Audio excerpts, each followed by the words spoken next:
Have you ever wondered how sound can heal, inspire, and transform your life?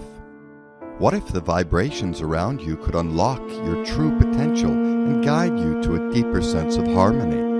Welcome to Sound Pathways, the groundbreaking journey into the healing power of sound, creativity, and connection with your host, Dr. Karen Olson. In each episode, she explores the profound link between your mind, body, and spirit, from composers and musicians to sound healers and visionary leaders.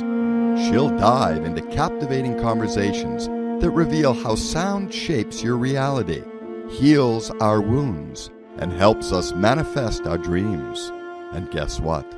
You're part of the conversation.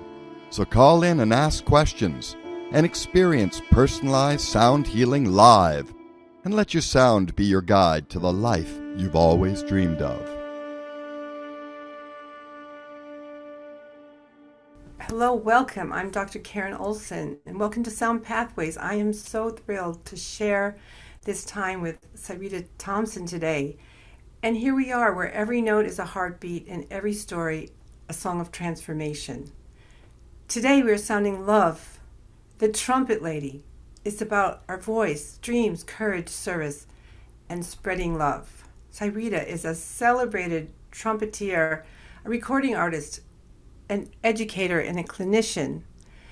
She's also a composer, an organizer, a mentor, an advocate, and a really powerful presence in the world today in all that she leads and shares and creates. And her work, it bridges gospel, jazz, classical, training, charity, and service. And I am so happy to welcome you today to Sound Pathways, Syreeta. It is a pleasure being here. Thank you so much for having me. I'm excited, and it's a pleasure to be here. Wow, excuse me, wow, thank you. I'd love to start at the beginning and learn about how you got your first sparks with music and your inspiration. Where did that come from? Well, music has always been a part of my DNA. My dad was a music enthusiast.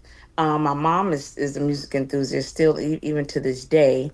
And so they trained me and reared me to be in music. I actually started playing in church before I even picked up my instrument and took it to school. Because my mother said, she said, Sarita, if I'm going to buy this instrument, then you must take it to church, and you Ah, must play in church. And so I said, okay. And so I took my trumpet to church before I ended up getting private lessons. And then I went over to the clarinet, and those reeds were so god awful expensive, and I couldn't play, with the reeds. And so trumpet became it because it was the loudest in the band, that's a and I good. could be heard. And so that's how I got my start in music. Oh, I love that. I love that. And when did you know it would be your path for life? I knew it would be my path in life when I realized that I wasn't good in math, math or English or any of those common subject areas. And it was just something that was just a part of who I am and a part Mhm. of what I do. And it is my calling. I never been to a dance club where people party or any of that nature. I was always around music. I studied with Bud Herser for the Chicago Symphony Orchestra. And Wow. so my downtime was spent um, at orchestra concerts and jazz clubs. Oh, that's so cool. All the different styles and it is amazing how bold and bright and exposed and that it is, and it can kind of be resemblance of a voice, but some voices whisper, but you really know how to belt it out and just get your message out and lead. It's just amazing. Did you always have an outgoing personality? Yes and no. Because I'm the only child, I kind of struggled with that. Because as an only child, you don't you everything is for you, and you don't have to, fight for anything. So I had to learn how to come out of my shell. My mother really worked hard with me on coming out of my shell because being the only child, you have everything, and so I did struggle in that area, Hmm. and to even to this day, I'm still kind somewhat an introvert a little bit, But when you're in music, I like to let my horn be my voice. Yeah, I totally agree. Sometimes things can be going in my head, but they aren't real thoughts with words, and then they just come out. And I hear a lot of musicians say they're kind of introvert, even though when you see them, you think, like, I would not think of that about you. And I love the Trumpet Lady. So, how did you get that strong identity and that title, and what does it mean to you? I became the trumpet lady from Hezekiah Walker, who's a gospel artist, a two-time Grammy Award nominee. Hezekiah Walker. I was the only girl in the band that played the trumpet, and everyone had a nickname. Everyone had a nickname, and Ah, so he was like, "Hey, trumpet lady! Hey, trumpet lady! Hey, trumpet lady!" And that's how I became the trumpet lady. that's so cool. Where was that in your career, your development, early on, or? Well, actually, it was a little early on, and while I was in grad school at NYU. Oh, Yeah, when I was working on my master's degree at NYU, that's so that's cool. how I became the trumpet lady. Oh, I love that. Do you feel it kind of shaped your confidence and your purpose and your message? I don't know, because even to this day, I still get a little razzled by it because it's like I don't know if I want to be 90 years old being called the trumpet lady. I think it's fantastic, and you have Yeah. so much joy in everything that you do. Wow. And so I'd love to know more about how you create so many things.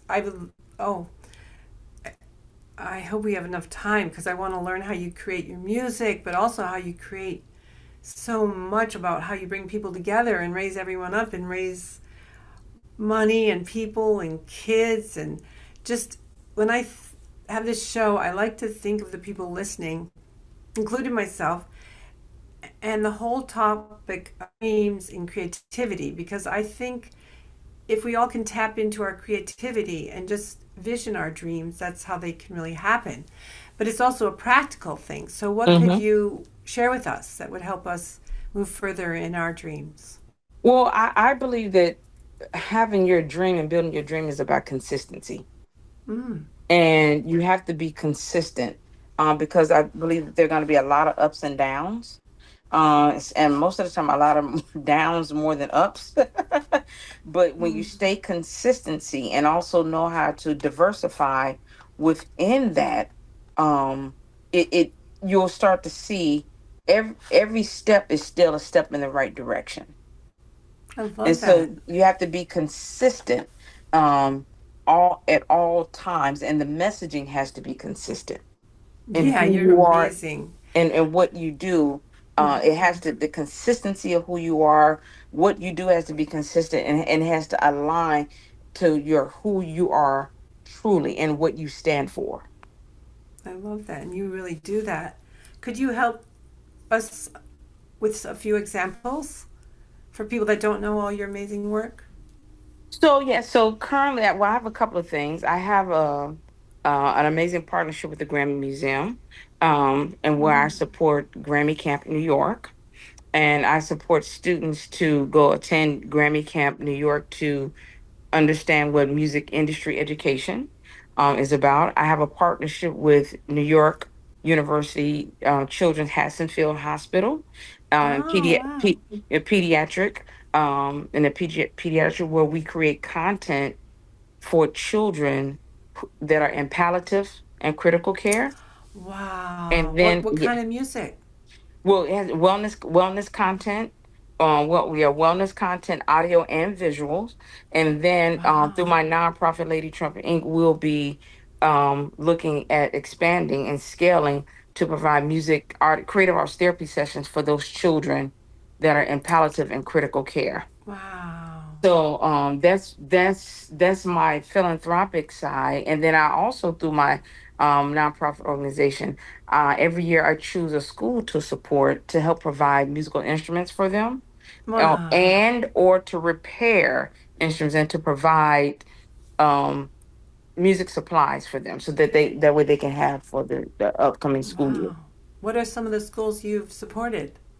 St. Catherine's Drexel Prep Mm. in New Orleans, Louisiana, which is an all girls Wow. school.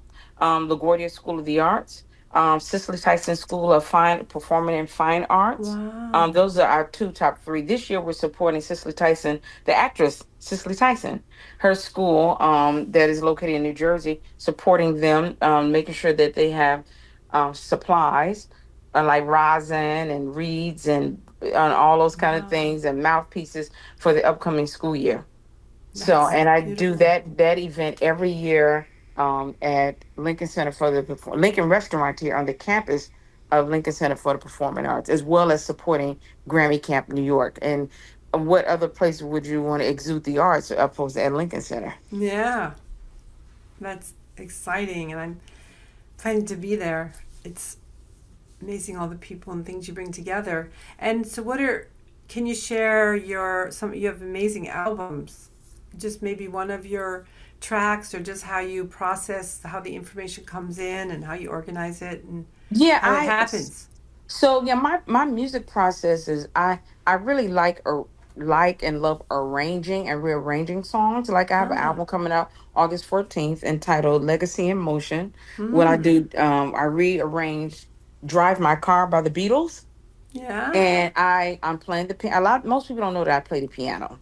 And so I Okay. play the piano and I sing because I always believe that Louis Armstrong, he was a Wow. trumpeter, but he was also a singer too. Oh, So I you can't wait can't to hear that. yeah, you can't play the trumpet without singing. You Yeah. just can't. And so I rearranged Drive My Car, and I put a little R&B funk gospel in it at the end. I also Mm. did Hit the Road Jack, but I turned it to like house music. And so I had to Mm. kind of embrace who I am musically, um as a musician and also as an arranger. So my process is, number one, I start out with the melody, or sometimes I start with the groove first.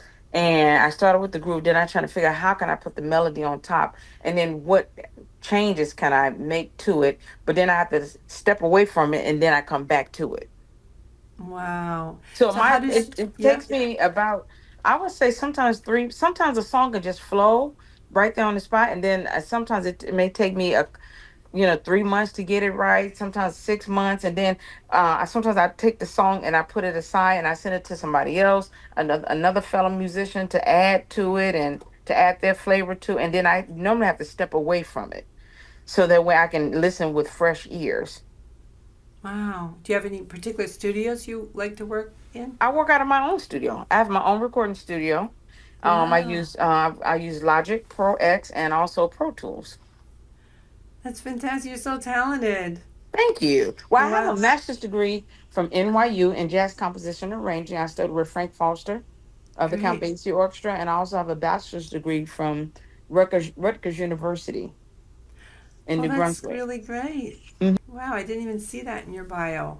Wow, that's so cool. So how does your faith and your spiritual grounding guide you and all these things that you share and do and create?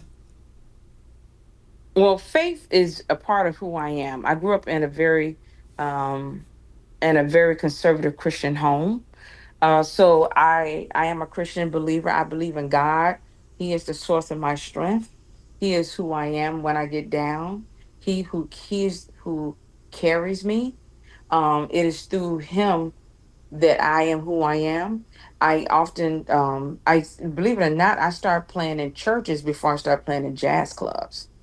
Wow, that's so Yeah, cool. and then I started getting called for jazz clubs. So the church is still a big part of my life. I don't get a chance to perform as much in church like I used to because of my schedule, but it's definitely still a part I attend regularly. Wow. I really love that. So, do you feel that experiencing your music is like a prayer or a service or ministry or a form of healing or all of it? Well, I believe that music is a form of healing. Definitely, it is definitely a form of healing, and music is also, for me, music is a form of healing, but it's also a form of communication and Mm. expression. And that's why I love the trumpet, because the trumpet can express itself in so many different forms. It can roar like a lion, but it can also be soothing like a baby. Ah, that is beautiful. It's very sacred. Hmm. All the different forms and all the different genres you bring together. Does it just flow together? Or you say, "Oh, I'm going to this feels like gospel, this feels like neoclassical or? No, it's just what it is. I think instrumentation can kind of give that. What if you use Mm-hmm. strings and the chordal structure can kind of give neoclassical, classical. I think the chordal movement, things like that, is what can give it that. Wow, it's amazing. So, how did you find this path where you could be this educator and clinician and organizer and mentor and create this support? How did that begin for you? You know what it is? I've had great mentors. Like Winter Marsalis was a great mentor to me. Oh, that's Terrence, great. Terrence Blanchard was a great mentor to me. So it's very natural to have as an instrumentalist to have a mentor that do what you do. And so having them, I always feel like we have to pay it forward. So paying it forward is always at the my top priority. Mm. Wow, I thank you for paying it forward here and Well, being thank you here for with having us. me. It's really, I feel so honored and it's so beautiful. Just, and you must have a team. I just, I admire you so much how you can just put your personality and your gifts and your goals and everything and have it happen. You must have a lot of people that help you. You know how to lead on every level. Would you I say do. how? I have a team. I And do how, have a team. My team is a very special team. We're not a big team, but I have a team of 5 people, and wow, where they let me be in the forefront, and they work the back end. They don't really come from the entertainment side. They're more from the business world. nice. Which is something that I think which is beneficial because they let me handle the entertainment side of it. But Mm-hmm.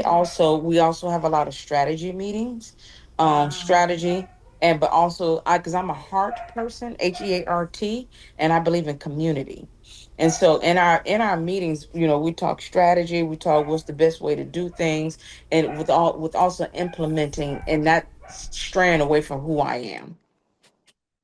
wow, that's beautiful. So you do you just innately have like right and left brain and can organize things and have business skills? It seems that's just Yes, that's the key. yes, That's something yes. I'm looking to create in myself a little more of those gifts too. But it's amazing also how you not only do you express yourself, but you lift people up. And I guess it's just who you are that you're a light, and it becomes a service more than a and a performance balanced together. That's just how your path went. Absolutely. Yeah. Yeah. And but it also came with, trial and error. It came with trial and error. It also came with bumps and bruises along the way. And also having people on my staff that can operate in their level of expertise. Hmm. What do you feel helps you the most when something hasn't worked or something's just keeping you down? You just Well, I go back see. and sit and I talk with my team and we evaluate what's working and what's not working. And we Hmm. move on from it. We take it as a learning curve and then we move on from it. So would it be like an approach or just a Yeah, so it could how we will approach it if we need to approach it again. Sometimes it's just about letting it stay where it's at, and we learn from it. We take a look and see what worked and what did not work, what did not work, what needs to happen moving forward. And my team, we meet once a week. oh wow, that's so cool. Are you online? Do you Well, work my team. online? Yeah, or in person or both? Oh no, we do both. We do both.